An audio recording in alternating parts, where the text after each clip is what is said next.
Hello दोस्तों, नमस्कार। स्वागत है आप सभी का आपके अपने यूट्यूब चैनल पर। ठीक है दोस्तों, तो आज अपन पढ़ने वाले हैं लूसेंट फिजिक्स का पार्ट नंबर 12। ठीक है, उसमें से अपन ने 151 नंबर क्वेश्चंस तक जो हैं वो पिछले वाले वीडियो में कवर कर लिए हैं। आज अपन शुरुआत करेंगे 152 नंबर क्वेश्चन से। ठीक है दोस्तों, उसमें आपका पहला क्वेश्चन है, और अगर आपको हमारा वीडियो पसंद आता है तो चैनल को सब्सक्राइब कर बेल आइकन को प्रेस कर ले। ठीक है दोस्तों, तो चलो आज का आपका पहला क्वेश्चन है। पहला क्वेश्चन क्या है? विद्युत फिटिंग में एक तार को भू संपर्कित किया जाता है, इसका कारण क्या है? यानी जब अपन घर के अंदर लाइट फिटिंग करवाते हैं तो एक तार को आपने देखा होगा घर के बाहर खड्डा खोद के ज़मीन के अंदर डाला जाता है। ठीक है, तो उसका कारण क्या है? तो इसका कारण हो जाएगा, जब आपके घरों के अंदर फिटिंग की जाती ना, अगर कहीं पे अपने घर में शॉर्ट सर्किट होता है तो जो बिजली होती है, धारा होती हैं, वो ज़मीन के अंदर चली जाए। ठीक है, अपने घर में कोई नुकसान ना हो, इसीलिए क्या किया जाता है, वो तार जो है उसको भू संपर्कित किया जाता है। तो इसको क्या बोलते हैं? अर्थिंग बोलते हैं। ठीक है, अर्थिंग वायर बोलते हैं इसको। ठीक है, अगला क्वेश्चन दोस्तों आज का 153। विभवांतर का मात्रक है। विभवांतर का मात्रक क्या होता है दोस्तों? तो विभवांतर का मात्रक होता है वोल्ट। क्या होता है? वोल्ट होता है। ठीक है, विभवांतर का मात्रक क्या होता है? वोल्ट। और आपको पता होगा ये इसका मात्रक, ये किसका मात्रक? ओम है। प्रतिरोध का मात्रक, आवेश का मात्रक होता है कूलम, और विद्युत धारा का मात्रक होता है एम्पियर। ठीक है दोस्तों, अगला क्वेश्चन सॉरी, एक आदर्श वोल्ट मीटर का प्रतिरोध क्या होता है? एक आदर्श वोल्ट मीटर का प्रतिरोध क्या होता है दोस्तों? तो एक आदर्श वोल्ट मीटर का जो प्रतिरोध होगा वो हमेशा क्या होगा? अनंत होगा।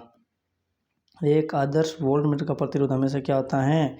अनंत होता है। ठीक है दोस्तों, अगला क्वेश्चन है दोस्तों, प्रतिरोध का मात्रक। मैंने अभी आपको बता दिया प्रतिरोध का मात्रक क्या होता है। रेजिस्टेंस का मात्रक होता है ओम। ठीक है, और एम्पीयर किसका मात्रक है? धारा का। और कूलम आवेश का मात्रक। और हेनरी, हेनरी याद रखना ये है प्रेरकत्व का मात्रक।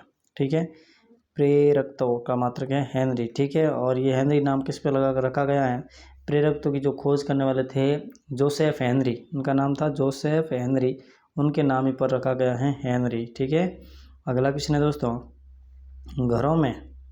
घरों में लगे पंखे, बल्ब आदि लगे होते हैं। घर के अंदर जो आपकी फिटिंग करवाई जाती हैं वो किस मतलब कौन से क्रम में होती है? समांतर क्रम होती है, श्रेणी क्रम होती है, मिश्रित क्रम, या किसी भी क्रम में नहीं? तो आपको पता होगा घरों के अंदर, आपको पता होगा धारा जो है, एक तो ये होता है, ये कौन सा क्रम होता है?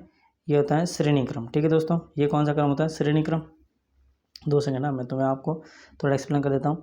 ये अगर ये मान लो ये है आपका धारा बह रही, तो ये रजिस्ट्रेशन, ये प्रतिरोध लगे हुए, तो ये हो गया आपका श्रेणी क्रम। ये कौन सा क्रम है? श्रेणी क्रम। ठीक है, और ये होता है आपका, जैसे यहाँ से धारा आई रही, यहाँ से निकली, ये रेजिस्टेंस, ये धारा वापस ऐसे चली गई, एक आई यहाँ से प्रतिरोध ऐसे गई और इसमें वापस मिल गई, और एक ऐसे गई, ये एक ये है और ये, तो ये हो गया आपका समांतर क्रम। ये कौन सा क्रम है? ये है समांतर क्रम, और ये है आपके श्रेणी क्रम।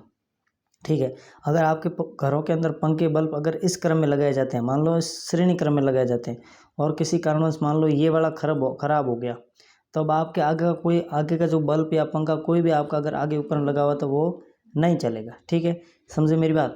यानी अगर ये वाला बल्ब किसी कारणवश खराब हो जाता है तो आगे वाला कोई बल्ब या पंखा जो भी आपका लगा हुआ वो नहीं चलेगा। तो लेकिन समांतर क्रम में क्या होगा? ये समांतर क्रम में ये वाला, इसमें क्या होगा, अगर ये बल्ब खराब होता है तो यहाँ से भाई धारा यहाँ से आ रही है, यहाँ से तीन हिस्सों में बढ़ रही है ना धारा, तो क्या होगा? ये वाला खराब होगा तो ये दोनों तो चलेंगे ना। ठीक है, तो इसी कारण आपके घरों में जो होता है वो प्रयोग किए जाने वाला कौन सा मतलब क्रम है? तो वो होगा समांतर क्रम। ठीक है दोस्तों, और समांतर क्रम क्यों प्रयोग में लाया जाता है ये आपको मैंने बता दिया। ठीक है दोस्तों, अगला क्वेश्चन है, किसी चालक के सिरों के बीच विभवांतर उसमें बहने वाली धारा के समानुपाती होता है, ये नियम कौन सा है? तो किसी चालक के सिरों पर उत्पन्न जो विभवांतर है उसके अंदर प्रवाहित धारा के समानुपाती, ये बोलता है ओम का नियम। ओम का नियम क्या बोलता है? वी बराबर क्या होता है? आई आर, वी बराबर आई आर। ठीक है, वी बराबर आई आर होता है ओम का नियम। ठीक है दोस्तों, अगला क्वेश्चन है आपका, विशिष्ट प्रतिरोध का SI मात्रक क्या होता है? विशिष्ट प्रतिरोध का SI मात्रक क्या होता है? प्रतिरोध का मात्रक तो आप सभी को रट के जाते हो कि भाई प्रतिरोध का मात्रक क्या होता है? ओम होता है। अगर आपको एग्जाम में पूछ ले विशिष्ट प्रतिरोध का मात्रक क्या होता है, तो ओम मीटर होता है। ठीक है दोस्तों, अगला क्वेश्चन है, यदि 2 सेकंड है, क्या हो रहा है, यदि 3 ओम और 6 ओम के प्रतिरोध समांतर क्रम में जुड़े हैं, समांतर क्रम मतलब इस मतलब ये दूसरे ना, ये इस क्रम में जुड़े हुए हैं। ये धारा आ रही है, ये किधर गया ऐसे वापस, एक ऐसे, ठीक है। ये क्रम है, दो प्रतिरोध है, ठीक है, एक 3 ओम का और एक 6 ओम का। तो आपको बताना संपूर्ण प्रतिरोध कितना होगा। तो आपको बताना संपूर्ण प्रतिरोध कितना होगा। तो इसका सूत्र क्या होता है, 1/R1 बराबर 1/R1 बराबर, नहीं सॉरी, ये यहाँ पे रेजिस्टेंस, ठीक है, यहाँ पे आर लगो, ठीक है, 1/R1 प्लस में R1/R2, ठीक है। यहाँ पे R का मान रख दो, एक पे 6 रख दो, एक पे रख दो 3, तो आपका मान आ जाएगा दोस्तों 2 ओम, ठीक है ना। सो संपूर्ण प्रतिरोध क्या होगा, 2 ओम होगा, ठीक है। और इसमें वो सूत्र देखो, सूत्र तो इसमें देख ये होता है R बराबर R1 प्लस R2, ये ऐसे चलता रहता है, R3 R4 जो भी लगाना आपको। और ये होता है 1/R बराबर 1/R1 प्लस 1/R2, ये होता है समांतर क्रम में, ठीक है दोस्तों, प्लस R3 ऐसे ये भी चलता रहता है, ठीक है। ये दो सूत्र। एक शुष्क सेल में कौन सी ऊर्जा होती है, तो शुष्क सेल में आपको पता है रासायनिक ऊर्जा होगी, ठीक है। सेल है तो उसमें रासायनिक ऊर्जा होगी। अगला क्वेश्चन है, एक समान शुष्क सेल में विद्युत अपघट्य होता है। तो एक शुष्क सेल है, उसके अंदर विद्युत अपघट्य कौन सा पदार्थ होगा, अमोनियम क्लोराइड होगा, ठीक है। कौन सा होगा, अमोनियम क्लोराइड होगा। अब एक कार बैटरी में प्रयुक्त होने वाला विद्युत अपघट्य पदार्थ कौन सा होता है, तो वो होता है आपके सल्फ्यूरिक अम्ल। सल्फ्यूरिक अम्ल होता है H2SO4, ये होता है सल्फ्यूरिक अम्ल। जो आपकी गाड़ियों के जो बैटरी आती है उसके अंदर कौन सा अम्ल होता है, सल्फ्यूरिक अम्ल, ठीक है दोस्तों। अगला है वोल्टेज सेल के आविष्कारक कौन थे। वोल्टेज सेल के आविष्कारक कौन थे, तो आपको बताना वोल्टेज सेल के जो आविष्कारक थे वो थे एलिजांड्री वोल्टा, ठीक है। वोल्टेज सेल के आविष्कारक थे एलिजांड्रा वोल्टा। शुष्क सेल है, शुष्क सेल कौन से प्रकार का सेल है, तो शुष्क सेल जो होता है आपके वो होता है प्राथमिक प्रकार का सेल होता है शुष्क सेल, ठीक है। प्राथमिक प्रकार का सेल कौन सा होता है, शुष्क सेल होता है। और जो रिचार्जेबल सेल होता है ना, मतलब जिसको आप चार्ज करके चला सकते हो, वो होता है द्वितीयक सेल, ठीक है दोस्तों। अगला क्वेश्चन आपका, लोहे के ऊपर जिंक की परत चढ़ाने को क्या कहते हैं, गैल्वेनाइजेशन। ये आपने बहुत छोटी कक्षा में पढ़ा होगा। लोहे के ऊपर जिंक की परत चढ़ाने को क्या कहते हैं, गैल्वेनाइजेशन कहते हैं। और ये प्रक्रिया किस लिए की जाती है, ताकि लोहे के ऊपर जंग ना लगे, ठीक है, लोहे के ऊपर जंग ना लगे, इसी कारण लोहे के ऊपर परत चढ़ाई जाती है, गैल्वेनाइजेशन, नहीं सॉरी, जिंक की।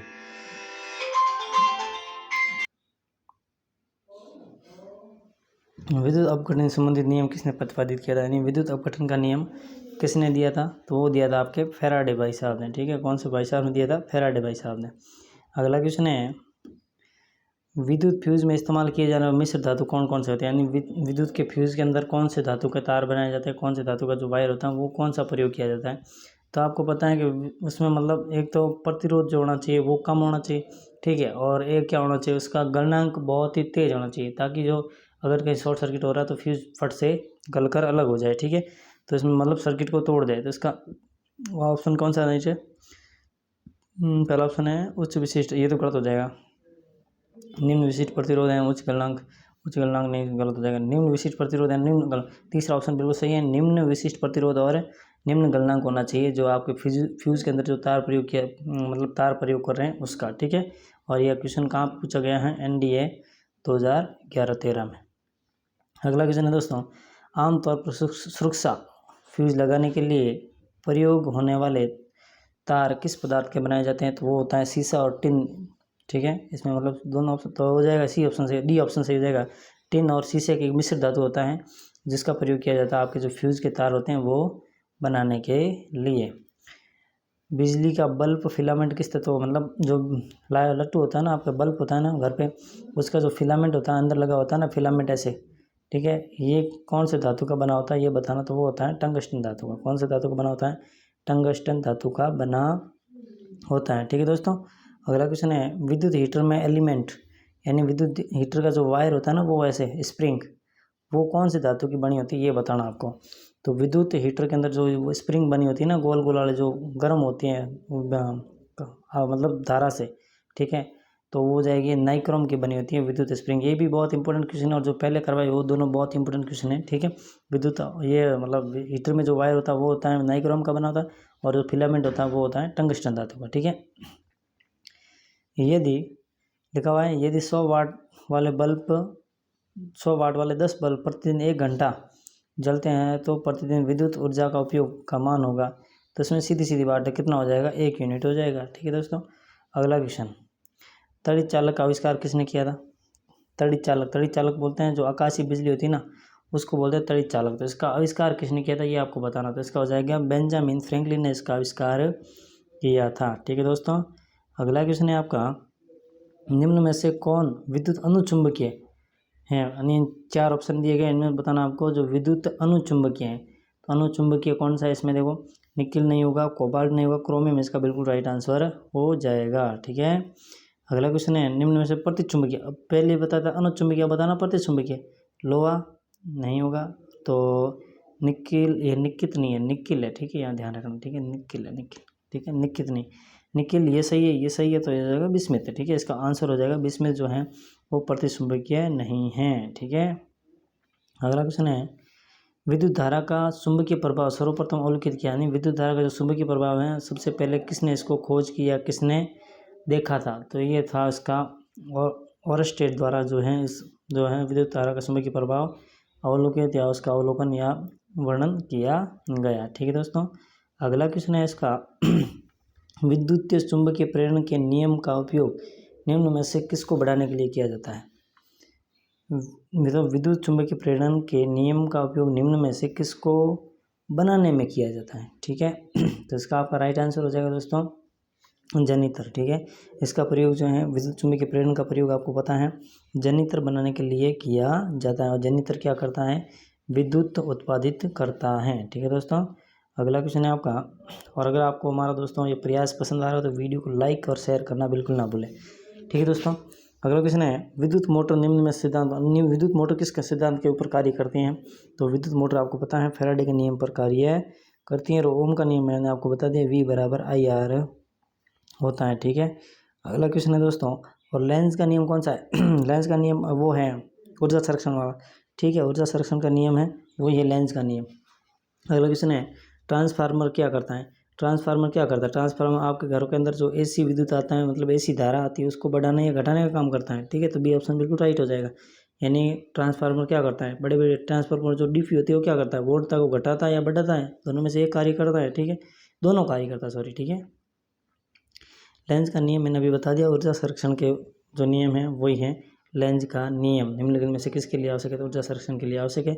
और ऊर्जा संरक्षण का नियम क्या बोलता है कि आप किसी भी एनर्जी या किसी भी ऊर्जा को एक रूप से दूसरे रूप में परिवर्तित कर सकते हो, बाकी उसका न नष्ट कर सकते हो और न ही उसका विनाश कर सकते हैं। ठीक है दोस्तों, ये है ऊर्जा संरक्षण का नियम। यानी ऊर्जा एक सुरक्षित रहती है। ठीक है, उसका नष्ट ना किया, न ही तो नष्ट कर सकते हो और न ही उसका विनाश कर सकते हो। ठीक है, अगला क्वेश्चन है, नाभिक परमाणु के नाभिक में होते हैं। परमाणु के नाभिक में क्या होता है? प्रोटॉन और न्यूट्रॉन। ठीक है, और जो इलेक्ट्रॉन होते हैं वो तो बाहरी कक्षाओं में चक्कर लगाते हैं। ठीक है, तो इसमें आपको ऑप्शन कौन सा सही हो जाएगा? आपका ऑप्शन नंबर जो ए है, प्रोटॉन और न्यूट्रॉन। ठीक है, यही होते हैं परमाणु के नाभिक में। नाभिक मतलब परमाणु के केंद्र में कौन कौन होते हैं? प्रोटॉन और न्यूट्रॉन। ठीक है, और जो इलेक्ट्रॉन होते हैं वो बाहरी कक्षाओं में चक्कर लगाते हैं। ठीक है, अगला क्वेश्चन है आपका, न्यूट्रॉन की खोज किसने की? अब आपको बताना न्यूट्रॉन की खोज किसने की। तो मैं आपको एक ट्रिक बताता हूँ। एक ट्रिक है, ईंट पर राजुड़ी नाचे। ईंट पर राजुड़ी नाचे। ठीक है, ये ट्रिक है। देखो, ईंट पर मतलब कि जो इलेक्ट्रॉन की खोज किसने की थी? थॉमसन ने। पर यानी प्रोटॉन की खोज किसने की थी? रदरफोर्ड ने। और यहाँ ठीक है, प्रोटॉन की खोज की थी रदरफोर्ड ने, और राजुड़ी नाचे यानी कि न्यूट्रॉन की खोज किसने की थी? चैडविक ने। ठीक है, और दोस्तों एक यहाँ पे और कन्फ्यूजन रहता है कि न्यूट्रॉन की खोज, अब दो ऑप्शन आते हैं न्यूट्रॉन की खोज के। ठीक है, एक तो आता है गैलीलियो। ठीक है, एक आता है गैलीलियो और एक आता है ये चैडविक। ठीक है, तो इसमें आपको गैलीलियो या चैडविक दोनों एक साथ ऑप्शन में कभी नहीं देगा। ठीक है, या तो ऑप्शन में गैलीलियो होगा या होगा चैडविक। तो ज़्यादातर चैडविक ही होता है, ज़्यादातर आज तक जहाँ तक मैंने देखा है ऑप्शन में हमेशा आपको चैडविक मिलेगा, ना कि गैलीलियो। ठीक है, तो इसमें आपको ऑप्शन नंबर सी सही हो जाएगा। जहाँ तक मैंने देखा है सभी में चैडविक ही दिया होता है, ये ध्यान रखना।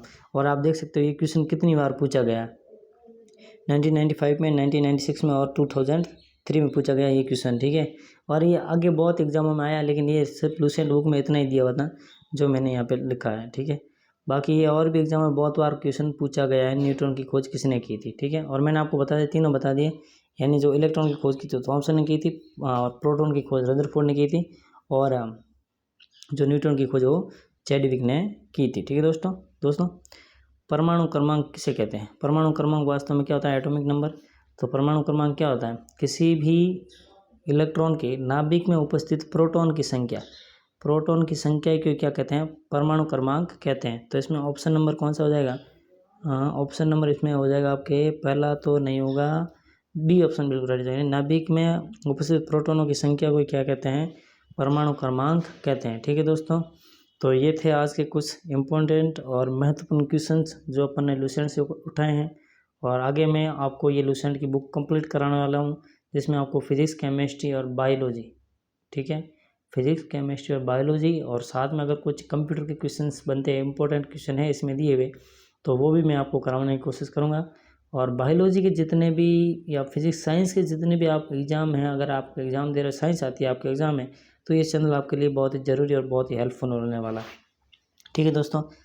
तो अगर आपको हमारा ये यूट्यूब वीडियो जो है पसंद आया हो तो चैनल को सब्सक्राइब कर लें, और वीडियो को लाइक और शेयर करना बिल्कुल मत भूलना, ठीक है दोस्तों। तो मिलते हैं नेक्स्ट वीडियो में, जब तक के लिए जय भारत, जय हिंद।